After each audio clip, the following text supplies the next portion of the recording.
Olá, eu sou a Karina e esse é o canal English in Brazil, no qual eu dou dicas e aulas de inglês para brasileiros. Mas o vídeo de hoje não é uma aula, hoje eu vou falar sobre o meu mestrado e o meu doutorado e por quê. Primeiro porque muita gente me pede para eu falar sobre isso há muito tempo, sabe? E também porque muita gente tem dúvidas sobre essa carreira, não sabe mesmo como é um processo de seleção para mestrado, doutorado. Então eu acho que pode ajudar algumas pessoas, né? Bem, então continuando do vídeo anterior.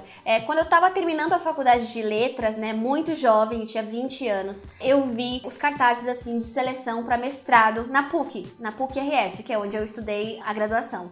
E aí, na PUC eram duas opções, linguística ou literatura. E se você assistiu ao meu primeiro vídeo, você já sabe que eu segui a área da linguística, né? E aí eu lembro de ter pensado assim, nossa, que legal, eu queria fazer, mas eu não vou passar. Porque eu sou uma pessoa muito pessimista, sabe, às vezes. E na época mais ainda, porque eu sempre me achei inferior, porque eu tinha vindo da escola pública e eu achava que eu não era boa o suficiente, enfim, toda aquela coisa. Mas eu pensei, azar, eu vou me inscrever. E aí eu tentei, mas eu não tinha tempo de estudar, né? Porque eu tava terminando a graduação ainda, então eu tinha as coisas para entregar da graduação. Então o que eu fiz? Eu não estudei assim, estudei pro mestrado, mas tava tudo fresquinho na minha cabeça. Mas o que eu fiz? Já que a prova era de linguística, eu peguei todos os meus cadernos de linguística da faculdade e eu reli o que eu tinha anotado durante as aulas, né? Estão todos em saquinhos aqui até hoje, olha aqui, ó. Elementos de sintaxe e semântica 2005. Tô velha. Meu Deus, isso era o quarto semestre já.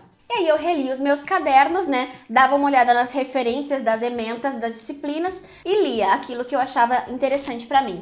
Um outro livro que me ajudou bastante pra fazer a prova de mestrado, e inclusive até hoje, assim, na vida, é um livro muito legal, é esse aqui, An Introduction to Language. Esse livro é muito legal, sabe? Eu acho que ele deve ter em português, não sei. Ele começa falando sobre o que é a linguagem, depois ele fala sobre cérebro e a linguagem. Tem capítulos específicos de morfologia, fonologia, aquisição da linguagem, enfim. Esse livro é muito interessante, inclusive, para qualquer curioso da área, assim, sabe? E a seleção era uma prova e uma entrevista. Então, a primeira parte foi a prova. E eu lembro que a prova tinha 5 perguntas. Eu não vou lembrar exatamente quais eram as perguntas, porque isso foi em 2007. Quando eu entrei no mestrado. Mas eram respostas dissertativas, ou seja, você tinha que escrever, não era de marcar, sabe? Aí eu fui chamada para entrevista, né? Eu fiquei tipo, ai meu Deus, entrevista. E no mestrado da PUC, pelo menos na época, eu acho que até hoje é assim, você não precisa entrar no mestrado com um projeto. Então, você não precisa saber exatamente com quem vai te orientar ou qual vai ser a tua dissertação. Então, você simplesmente faz uma entrevista ali para falar mais ou menos as áreas que te interessam, né?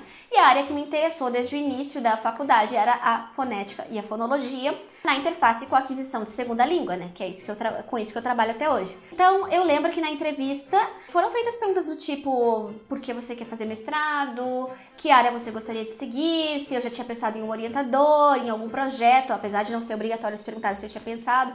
E eu lembro que eu não tinha uma resposta assim, tipo, eu quero trabalhar com isso. Eu saí, assim, derrotada dessa entrevista. Eu achei, meu Deus, eu saí chorando, sério, eu sou muito dramática.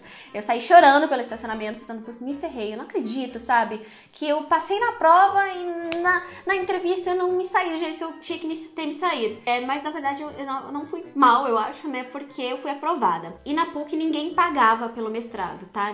O mestrado é de graça. Só que só quem tinha ficado acima da 10ª colocação tinha direito a uma bolsa integral, ou seja, eu ganhei bolsa de estudos da CAPES, então eu ganhava R$ 1.200 para todo mês para estudar, né? Assim como sair do colégio e entrar na faculdade representou um passo muito grande, um degrau muito alto a ser alcançado, sair da graduação e entrar no mestrado foi a mesma coisa, porque no mestrado eu já não estava mais ali só com os meus colegas de 17 anos, 18 anos, eram pessoas que já eram profissionais da área, gente que já estava trabalhando, atuando há muito tempo na área do ensino, e nas disciplinas a gente era misturado mestrado e doutorado.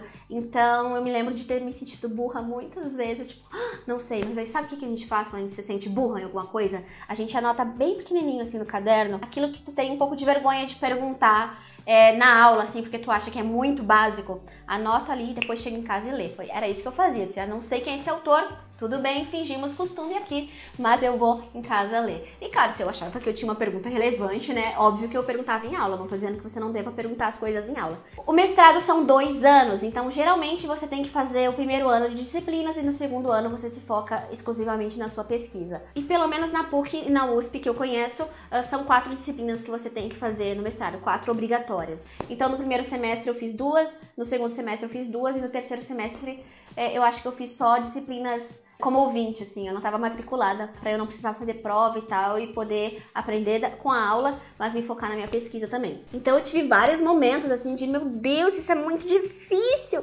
Então talvez você passe por isso também. Você vai ter disciplinas muito difíceis, mas isso só nos engrandece, sabe? É melhor sempre nivelar para cima do que nivelar por baixo, sabe? Pelo menos eu acho isso. E na minha dissertação eu trabalhei com a teoria da variação de Labov, então foi algo para os lados da sociolinguística. Então o fenômeno que eu escolhi analisar foi a produção do schwa em palavras funcionais do inglês por falantes brasileiros. Falei um pouco sobre isso nesse vídeo aqui e eu investiguei então quais eram as variáveis linguísticas e sociolinguísticas que influenciavam a produção dos falantes. Tive que coletar os dados de, acho que foram 25 pessoas, eu acho que eu gravei, ou 15, até esqueci agora.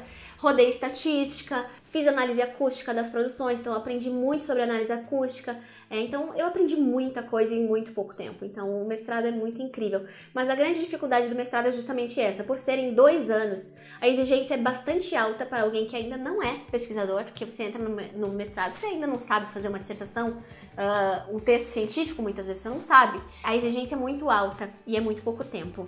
E a próxima etapa depois do mestrado foi dar aulas, né? Então eu fiquei 2 anos dando aula em escola, em curso de inglês, em curso técnico, aula particular. Dei muita aula de inglês ali durante esses 2 anos por opção mesmo. Eu não queria engatar o doutorado, porque eu pensei, olha, se eu entrar no doutorado, talvez eu nunca mais volte a dar aula em escola, porque eu vou estar pensando em dar aula na universidade, né? Então eu queria ter vivido essa etapa, sabe? De verdade. E eu não me arrependo. E aí, em 2012, eu mudei para São Paulo. E seria muito interessante dizer, você mudou para São Paulo por causa da USP? Não, eu mudei por causa do meu marido mesmo. Ele foi transferido, então eu vim para cá, me demiti dos meus 550 empregos que eu tinha em Porto Alegre. Vim para São Paulo e comecei a dar aula em curso de inglês. Aí eu disse, meu Deus, voltei para curso de inglês, não estou ganhando muito bem, porque, poxa, eu já tinha mestrado, eu queria começar a prosperar, né? E o interessante é que da janela do apartamento que a gente estava morando em São Paulo, eu podia ver a USP. E eu olhava a USP ali e pensava, nossa, é a USP, né? Que massa, seria muito legal tentar um doutorado aí. Mas de novo eu pensei, não vou passar, porque eu sou assim. Só que ao invés de simplesmente me sabotar, eu decidi, não, eu vou passar nisso aí, eu vou passar, eu tenho condições, eu sou boa. E aí eu comecei a estudar. Então, diferentemente do mestrado, que eu só fiz algumas leituras e tal, pra passar na USP, eu estudei muito. Então eu estudei de novo, com base nesse livro um pouco, mas também muito por esses 2 livros aqui, Introdução à Linguística 1 e 2, que eram livros indicados na própria bibliografia para prova, né, da USP. Então, recomendo muito esses livros também, foram organizados pelo Fiorin. Ele te dá boas noções do que é a linguística e do que se trabalha na linguística. Na parte da fonologia que eu queria seguir, né, eu estudei por esse livro, Introdução a Estudos de Fonologia do Português Brasileiro. Na parte da fonologia do inglês, eu estudei com o Applied English Phonology, do Yavas. E na parte de aquisição de segunda língua, eu estudei com esse aqui, Second Language Acquisition, do Gaz e Selinker.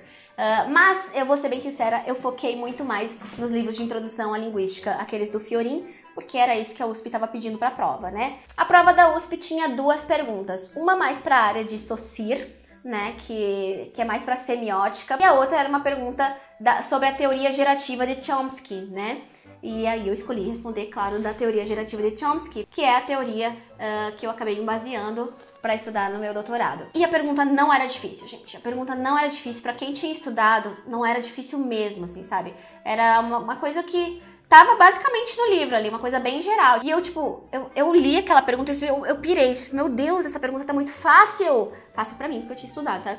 E comecei. Gente, eu escrevi praticamente, acho que deu 5 páginas. Eu escrevi 5 páginas.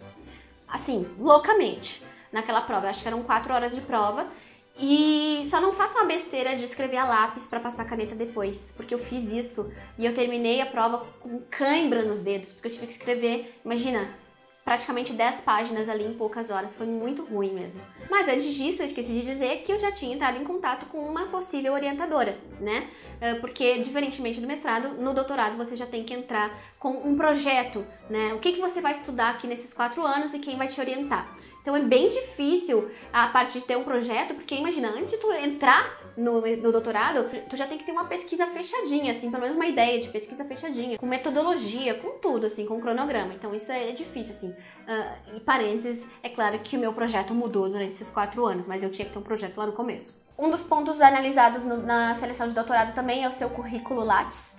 O currículo Lattes é a descrição de todas as coisas que você já fez na vida acadêmica, artigos publicados, apresentação de trabalho, algum prêmio ou título que você tem, cursos de extensão. E depois eu fiz uma entrevista com uma banca, acho que tinha assim 6, 7 professores, e eu fiquei, meu Deus. E eles fizeram perguntas basicamente sobre o meu currículo Lattes, coisas que eu tinha feito, que eu tinha publicado, áreas de pesquisa que eu tinha interesse, e aí eu fui aprovada e, pasme, em primeiro lugar. É algo que eu jamais esperaria acontecer comigo, porque eu sempre acho que eu não sou boa o suficiente. E isso é alguma coisa que eu não falo muito assim, porque parece sempre que a gente tá querendo aparecer, né? Mas é só pra mostrar pra vocês, agora que faz todo sentido, que eu vim lá da escola pública, ensino totalmente deficiente, e eu consegui passar em primeiro lugar na USP, e isso significou demais pra mim, demais. E isso não é porque eu sou inteligente, que eu sou especial, nada disso, gente, eu estudei muito. Acho que a palavra pra mim é dedicação. Novamente me senti burra muitas vezes durante o doutorado. É difícil, você tem contato com pessoas brilhantes, sabe? Pessoas de todo tipo de background. Mas isso é legal, sabe? Eu gosto que a gente acaba se inspirando nessas pessoas, assim, pra tentar melhorar. Os professores não vão te dar as coisas mastigadas, você tem que ir atrás mesmo, tipo, mesmo. E eu acho que o mais estressante do doutorado é a questão de trabalhar 4 anos em cima do mesmo assunto e também os prazos e as burocracias da universidade. Eu fiquei com uma sequela do doutorado, que é a palavra prazo. Tipo assim, ó, você tem o prazo pra fazer a qualificação, você tem o prazo pra mandar o formulário não sei o que, prazo. E por que eu fiquei com tanta sequela? Porque a minha tese estava tudo sob controle até dar errado a minha estatística. Deu tudo errado, e isso prestes a defender foi horrível. Sério. Eu demorei pra falar sobre isso aqui no canal, porque eu já tinha canal. Porque foi horrível, eu fiquei mal, sabe? Mal mesmo, de estresse. Eu não sei nem como eu consegui manter o canal atualizado. Esses dias eu recebi uma mensagem num vídeo dessa época, nossa, você tá com uma cara de cansada. E eu tava exausta. Tava a ponto de ter um piripaque do Chaves, assim, sabe? Por causa disso, porque a pressão é muito grande, não só pra tu fazer uma boa tese, mas pra tu publicar, pra tu apresentar, pra tu ser inovador, pra tu não sei o quê. E sim, é muito difícil, muito difícil. Mas hoje eu tô conseguindo olhar pra trás com saudade já, com apreço por aquilo que eu fiz. O crescimento que eu tive ao longo desses 4 anos foi algo assim impressionante. Eu achava que eu era boa no mestrado, cheguei na USP, 2 tapas na cara, não, tu não é, sabe? Então eu acho que isso faz a gente crescer muito, sabe? Buscar melhorar. Assim como no mestrado eu trabalhei com aquisição fonológica do inglês por falantes brasileiros, mas agora com base na teoria gerativa.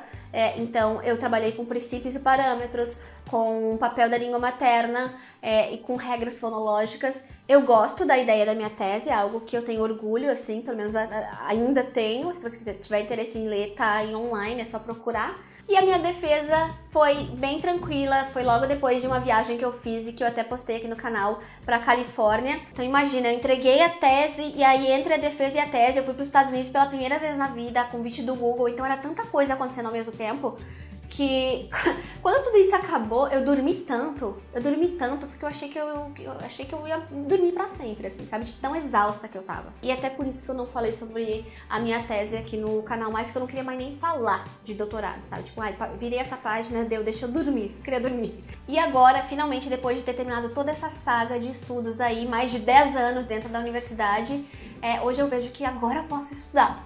Agora eu posso estudar e parece loucura, né? Agora eu sinto que eu posso realmente estudar. Pra quem não sabe, eu escrevi um livro que em breve vai ser publicado, eu vou colocar o link aqui na descrição. E escrever esse livro foi um prazer muito grande, porque eu pude usar tudo aquilo que eu aprendi durante todos esses anos pra estudar da forma que eu queria e construir o texto que eu queria. Então foi tão legal, sabe? Eu tô querendo estudar coisas novas de novo, tudo sempre envolvendo linguagem, língua. Mas eu tô feliz agora, por isso que eu decidi fazer esse vídeo com vocês. Espero ter ajudado alguma pessoa aí a entender mais sobre o que é mestrado e doutorado. Eu me estendi de novo, mas é que eu tenho muita coisa pra compartilhar mesmo. E nesse ano aí, depois do doutorado, eu trabalhei muito no meu canal, em palestras.